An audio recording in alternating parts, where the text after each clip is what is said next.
All right. So let's just talk a little bit about differentiability. So you have it in our notes.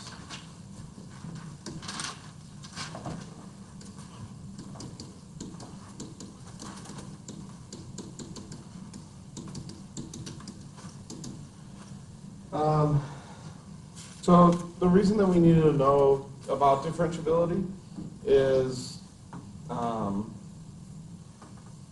that theorem that we learned yesterday requires differentiability to be true. Oftentimes they'll just state that a function is differentiable.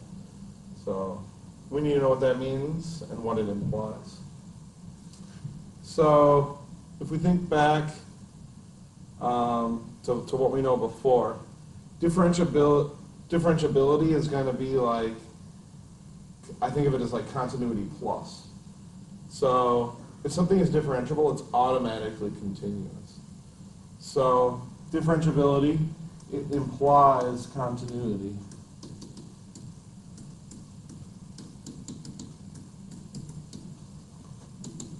So for something to be differentiable, the graph needs to be connected. We can't have any vertical asymptotes, we can't have any holes, we can't have any jumps or breaks or anything like that. Yeah. But it's got to be more than just that. It also has to be connected, the way that the lines connect, it has to connect smoothly so you can find a tangent line everywhere. So what we have to add on to connected is it has to be connected and smooth. Yeah. So I'm going to draw a few graphs here to kind of talk about the differences.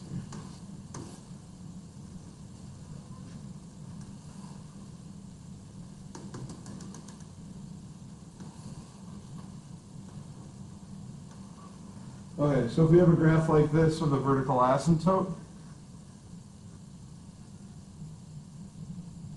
what do we know about that graph in terms of, let's start with continuity. Is that graph continuous everywhere? No, right? We can't, yeah, there's an asymptote, so it's not continuous. Because it's not continuous, it's automatically also not differentiable. Okay? So once it fails continuity, then it automatically can't be differentiable. So that's not continuous and obviously not differentiable either. We can use diffable for sure. Again, what differentiability means is we can take a derivative everywhere.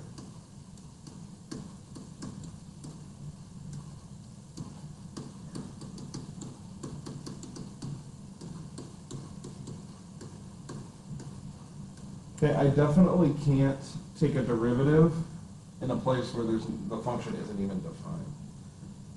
Okay.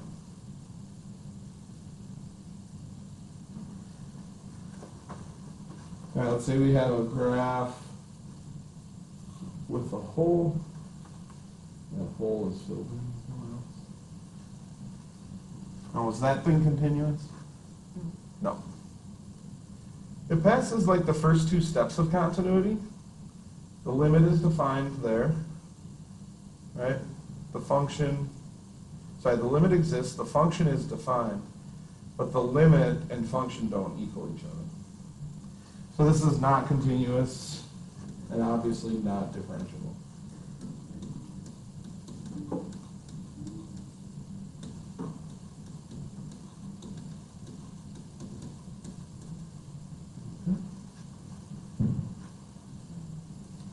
Okay. Next, let's look at like an absolute value graph.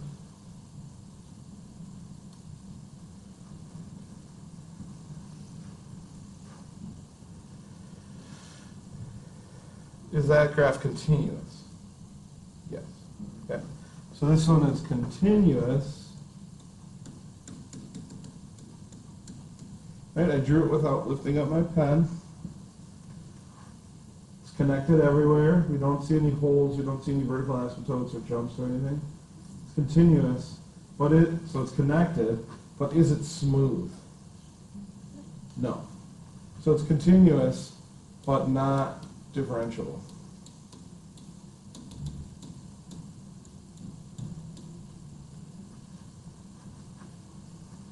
By smooth, I mean no corners.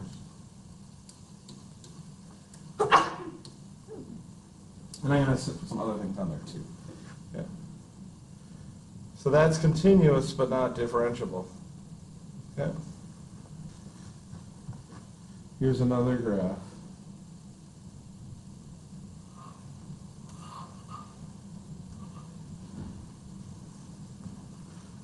Okay. Now, is that thing continuous?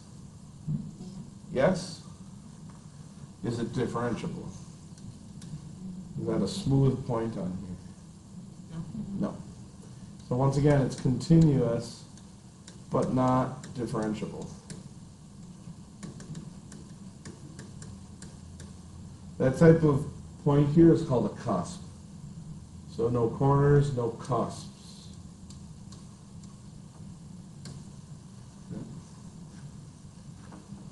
Again, it does meet the definitions of continuity, but it's not smoothly connected. That point in there is giving us problems. Let's do another one down here.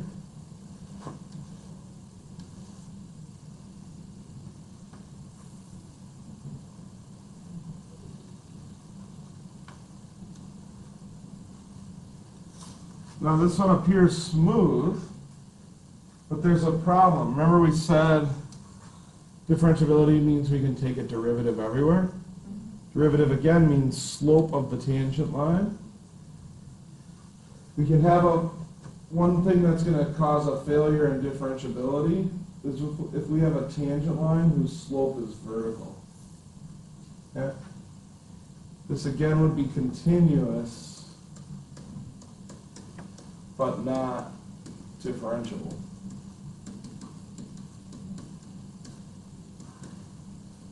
So the three types of things that we can see that are going to cause a failure in differentiability without failing in continuity are corners, cusps, and no vertical tangents.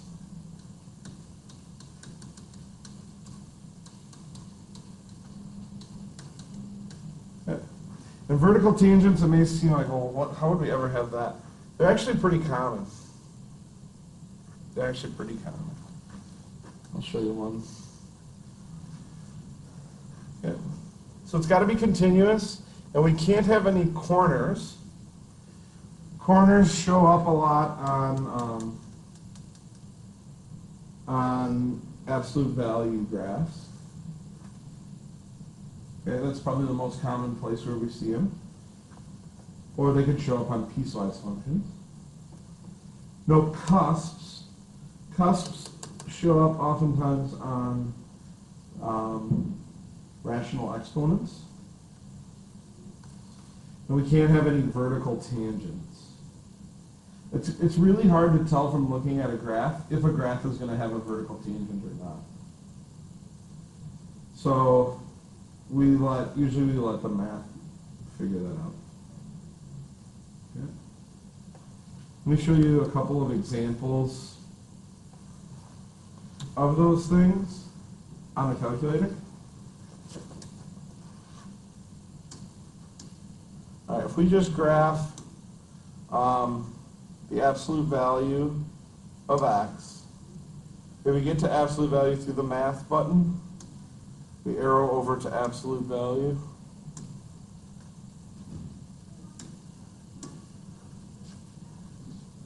Okay, there we see an example of a graph that is continuous, however not differentiable.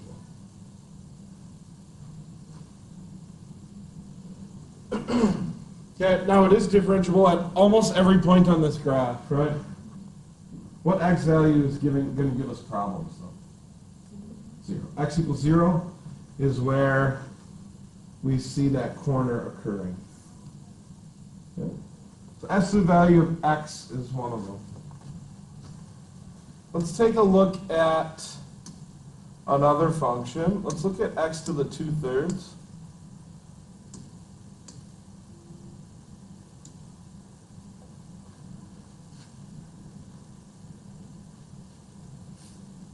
When we look at x to the 2/3 here, it's kind of hard to see it. Let's shrink our window a little bit.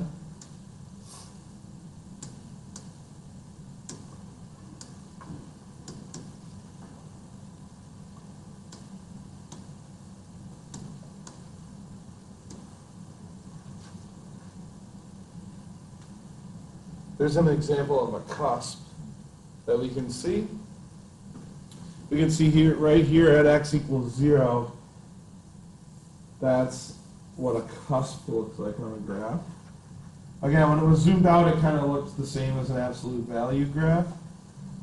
But if we at the same time graph the absolute value, we'll see there's a little bit of a difference.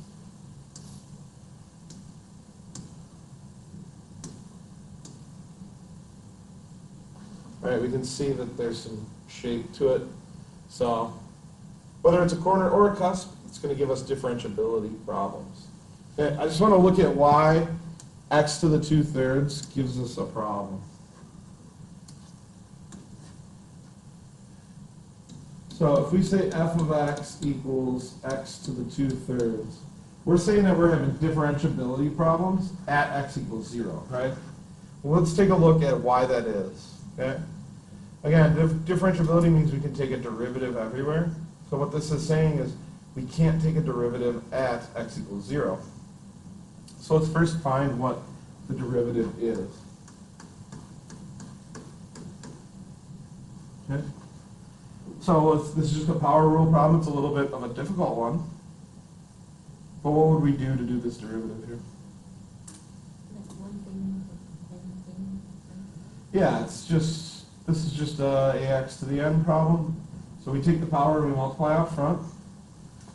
We get 2/3 x, and now we have to reduce this by 1, right? What's 2/3 minus 1? Yeah. Okay. To simplify that a little bit, since it's a negative exponent, I can put it in the denominator and call it 2 over 3 x to the 1/3. So the 1/3 is just the cubed root. Okay. We can immediately see what's going to be an issue here. Because x ended up in the denominator, anything that's going to make the denominator 0 is going to have differentiability issues. So when we check f prime of 0, we get 2 over 3 times the cubed root of 0. The cubed root of 0 is 0. You end up with 2 over 0, which is undefined. Okay? That's why whenever we have an undefined derivative, it's going to be one of those three things. It's going to be a corner, a cusp, or a vertical tangent. Okay.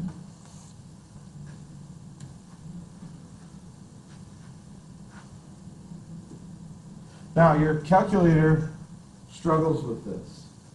Okay? If you ask it to take the derivative at 0, we're doing the blue function now, x to the 2/3. It tells you that the derivative equals 0. And that's wrong. The derivative does not equal 0. The derivative is undefined. 2 divided by 0 is not 0. 2 divided by 0 is undefined. Okay? But so the calculator will lie to you on these. Don't worry too much because they don't give you these problems on the calculator section. They give it to you on the other one, on the no calculator. And if we check the derivative of the absolute value graph, we're going to get a similar weird answer. Again, it says the derivative is 0. Well, we know that's not true. By the way, to do the derivative of the absolute value of x, when you actually write absolute value of x, you have to write it as a piecewise function. We say that y equals x for x greater than or equal to 0, or negative x for x less than 0. And when we check the derivative on the right side and the left side, they're different numbers. That's why the derivative doesn't exist. Well, let's take a look at a third function. Yep. It'll be x to the 1/3.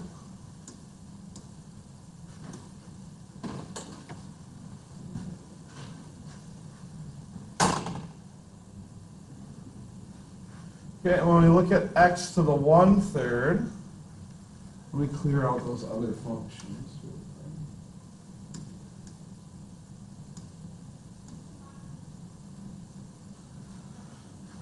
What problem does it look like it's giving you here? Yep. And again, it's hard to tell, like, does it actually get vertical there? I mean, it's hard to see on this. In fact, if you look at it under zoom 6, it's really hard to see that vertical tangent. It looks like it just spikes up a little bit.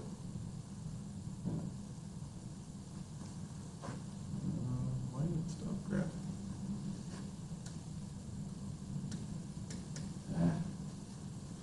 All right. Well, my graphic calculator stopped working. But when I did the derivative here, it told me 100 was the answer on the calculator. But it's not 100, it's undefined. And again, if we look at why that is, we're going to run into a similar problem that we did with x to the 2/3. If we look at x to the 1/3,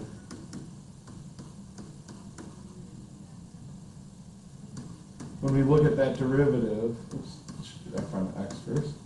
That would be 1/3 x to the negative 2/3. Should be 1/3x to the 2/3. Again, when we plug in 0, we're going to get 0 in the denominator, which is going to make it undefined.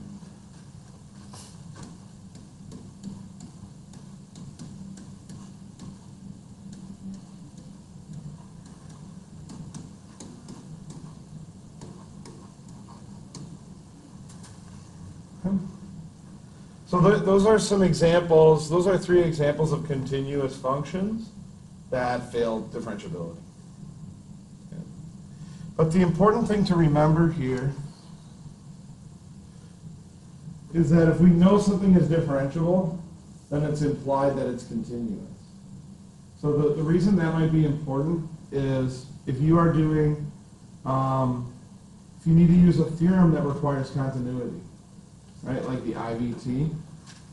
The intermediate value theorem requires continuity, but they might not say that it's continuous. They'll say that it's differentiable.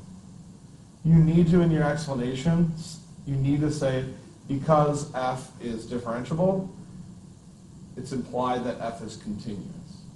You need to say that, because you need to say continuous to use the IVT. So if you do one extra step in your explanation. Okay, so this is how we'd explain differentiability to a non-math person. It's a connected and smooth graph. No corners, no cusps, no vertical tangents. Smooth is a good word for getting rid of corners and cusps. It's not a great word for the vertical tangent one, because I think that this graph looks smooth. Okay. So just be aware that we can't have corners, cusps, or vertical tangents. Okay. Let's take a look at the technical definition of differentiability. Called differentiability at a point.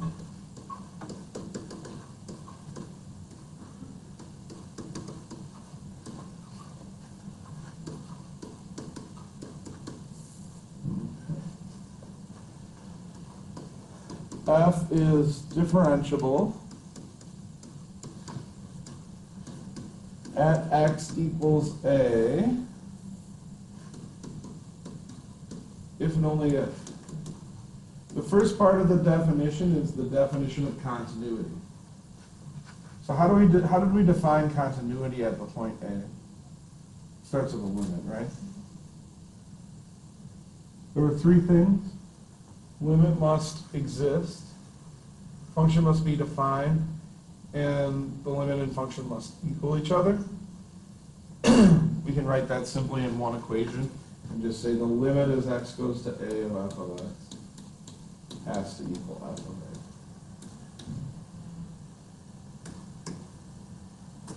Okay. This is just simply the definition of continuity.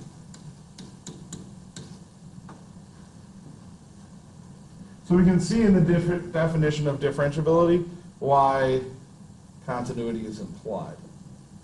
Okay. First, it's got to be continuous. Second, the derivatives have to match up. It has to be smooth.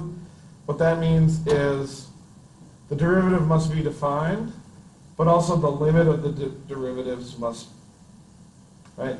If we had a corner,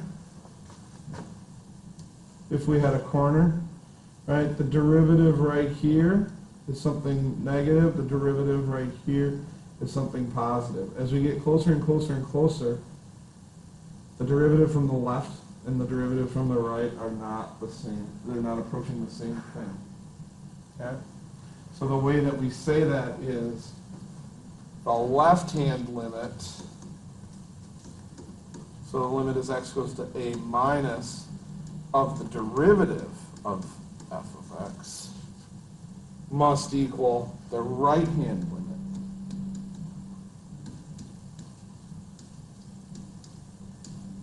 of the derivative. So as we approach that point A from the left and the right, not only must they be approaching the same value on the function, they have to be approaching the same value on the derivative as well.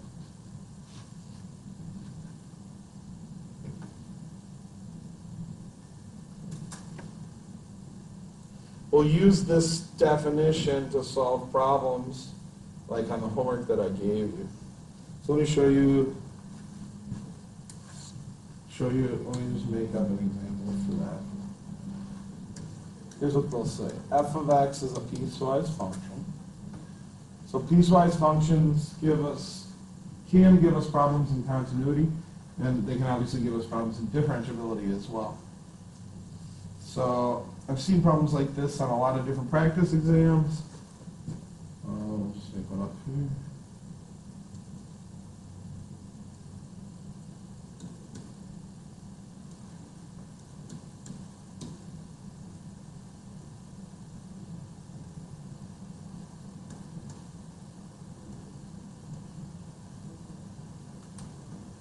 Okay, so some function is defined as 3ax squared plus 5 for, let's say, x is less than 2. But it's also defined as 2x plus b for x greater than or equal to 2. So we have some kind of quadratic left of 2, and we have some kind of linear function for 2 and to the right. So what we want to do is choose constants a and b to make it differentiable. So the question would say, what constants, what values of constants a and b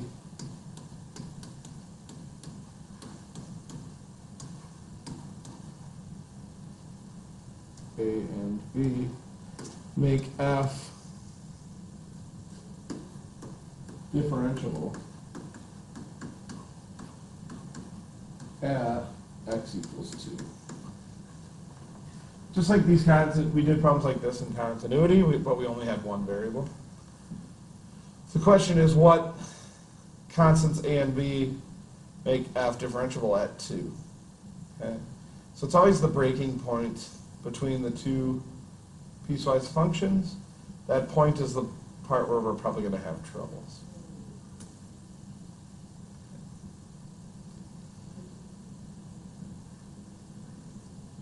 All right, so now what do we do to solve this? Yeah, we want to plug in 2 for x. Okay? But for this thing to be differentiable, it has to meet two conditions. One, it has to be continuous. So the y, they have to line up at the right y values, right? If we think about this, we have some quadratic function coming in like this at the left of 2. And then we have some linear function here. Okay? But we need to choose it so that they line up, so that we like slide this arrow up so that they line up together. So that's part of the issue. That's what we were doing before with continuity. We just wanted to make them line up so they connected. Well, not only now do we want them to connect like this, we want them to connect so it's nice and smooth, so we can take a derivative there if we need to. Yeah. Now, anytime you're asked to find the values of two unknowns, you know that we're going to have two equations. Okay? So what this comes down to is not only do these two functions have to equal each other at 2, their derivatives also have to equal each other at 2. The functions equaling each other will make it continuous. The derivatives equaling each other as well makes it then differentiable. Okay? So even though this problem looks intimidating, once you know what to do, it's a pretty easy problem. Okay? So all we're going to do is set the two functions equal to each other. Okay? So I'll say 3ax squared plus 5 equals 2x plus b.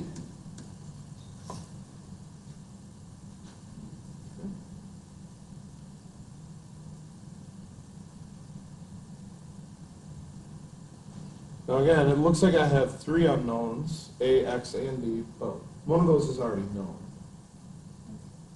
X equals 2, right? Yeah, we know that from right here. Okay, so let's plug in 2 real quick, and we're going to get 2 squared is 4. 4 times 3 is 12. So we're going to end up with 12a plus 5 equals 4 plus b.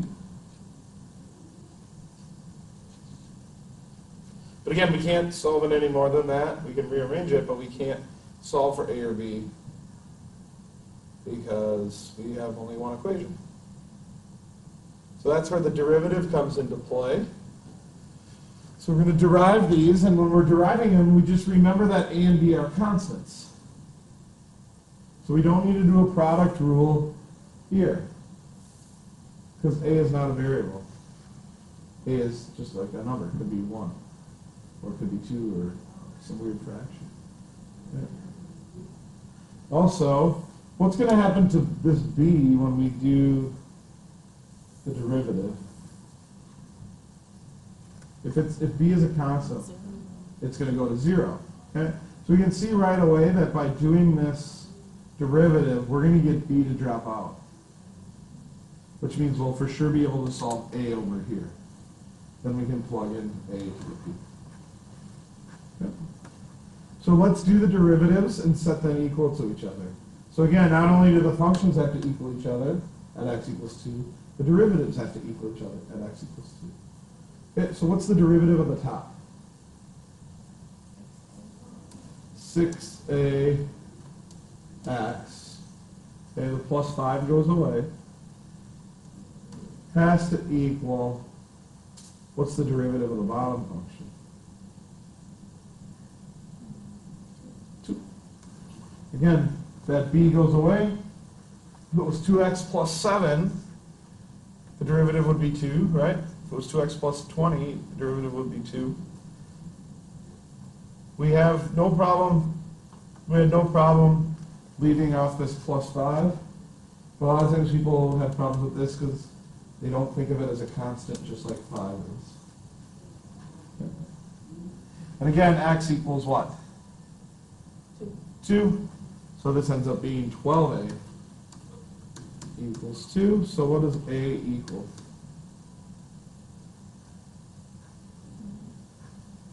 (1/6).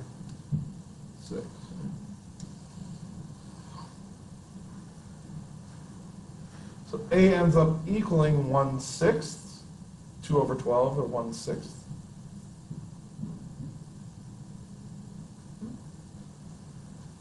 So we can plug back in. Let's plug that in right here. And we're going to have 12 times 1/6 plus 5 equals 4 plus B. Okay. So go ahead and solve for B then.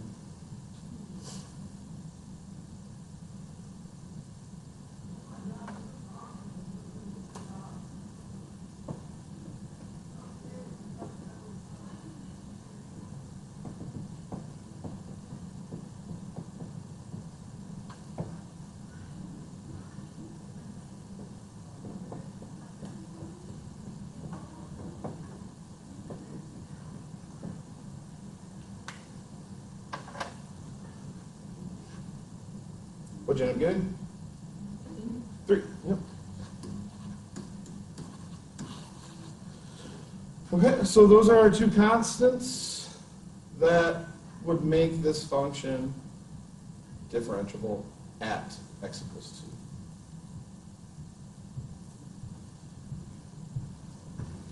2. Now, there's a way on our graphing calculator. I'm going to close. That's not oh, it didn't. There's a way on our graphing calculator to graph piecewise functions. I just want to try graphing this thing. I might have to look up how to do this.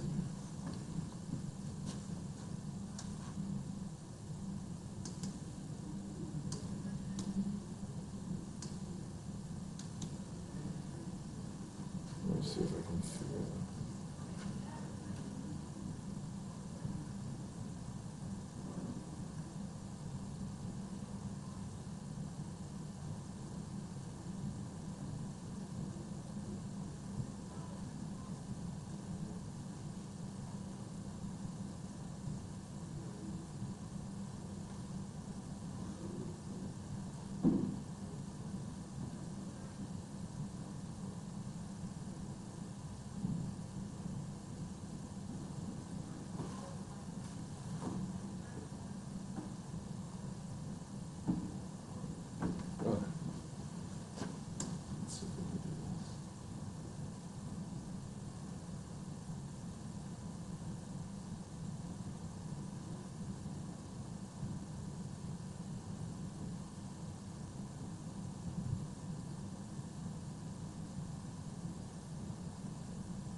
So it says, put in the fraction,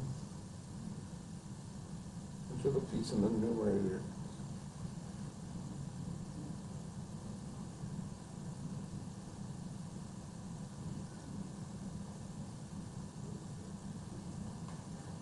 So what did it end up being? It was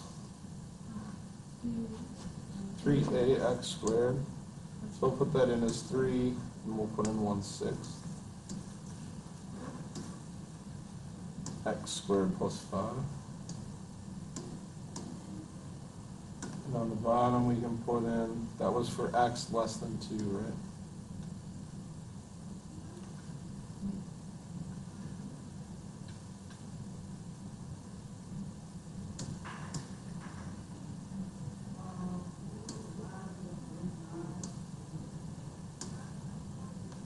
And then we had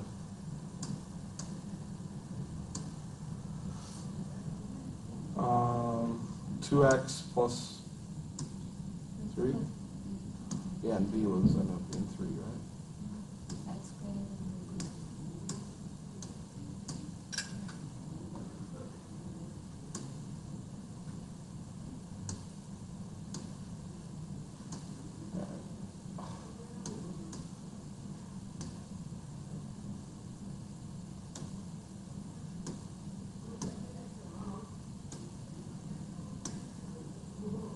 Let's see what that was.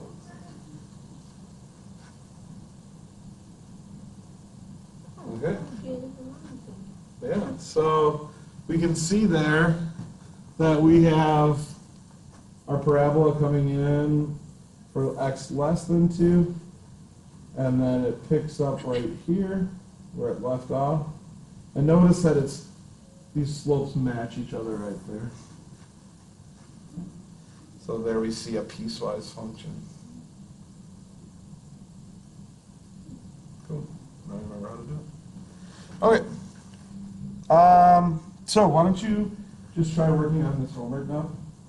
You should be able to solve those problems. We'll work on that for just the rest of the time.